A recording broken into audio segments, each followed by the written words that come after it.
NewsNation will be the only place you can watch the first and only debate between Abbott and O'Rourke. So joining us now is Leland Vittert, of course, host of On Balance. Leland, we just heard from Texas voters there. You are going to head down to Texas. What will you be looking for? Important point to keep in mind as anybody watches this debate. Beto O'Rourke is in an enviable position, even though he's behind in the polls. He has nothing to lose. He's lost a Senate race. He's lost running for president. Greg Abbott has a lead to protect, and he also has a presidential race in 2024 that he would love to set himself up for. When you are debating somebody who has nothing to lose, that's a dangerous place to be tomorrow. Well, considering though he does have those losses, though, people could look at that as potentially being, a dangerous place to be, too. No. Oh, from Beto, well, but Beto O'Rourke can go for broke, right? Everybody is expecting him to lose this race. Obviously, you've got Joe Biden at 37% in Texas. Beto actually punches above that at 42%.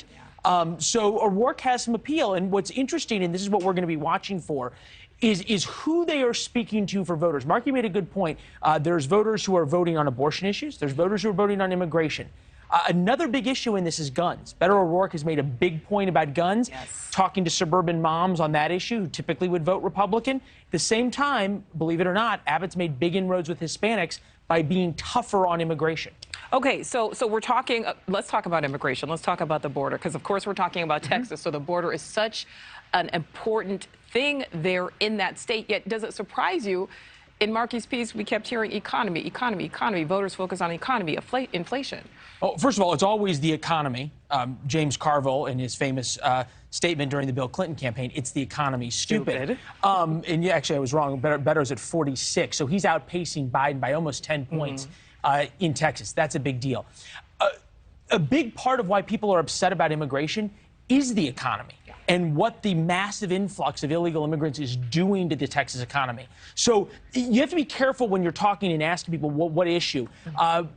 For example, in Virginia, and you and I talked about this, people would say, oh, I'm voting for Glenn Youngkin because of education. Education's the #1 issue. It wasn't really education. It was about critical race theory and a backlash against President Biden, even on issues of the economy that came into education, as they talked about their school board taxes. So you got to be careful in terms of what you say that. And also, it's one thing to talk to voters about what they say is most important. It's another thing about when they actually get to the ballot box, what's influencing their decisions. A very good point. And, of course, we know everything is connected. All right, Leland, what can we look forward to on the show tonight? All in on the hurricane coverage, other than George Will talking about the Texas debate. We're going to talk to Walt Emmer, the CEO of Waffle House, that is now moving down in to the hurricane zone. The National Guard comes first. About an hour later, Waffle House comes to try and feed the first responders. They're always the first stores to reopen in restaurants. So we've got them, and we've got also a storm chaser who's been now on to Fort Myers Beach, which is the area that sort of looks like a giant just pushed everything down. Yes, all right. Well, Leland, we will certainly be watching. Thank you so much for your time tonight. Thank you for watching. Go to newsnation.now.com to find NewsNation on your television provider. And don't forget to click the red subscribe button below to get more of NewsNation's fact-driven, unbiased coverage.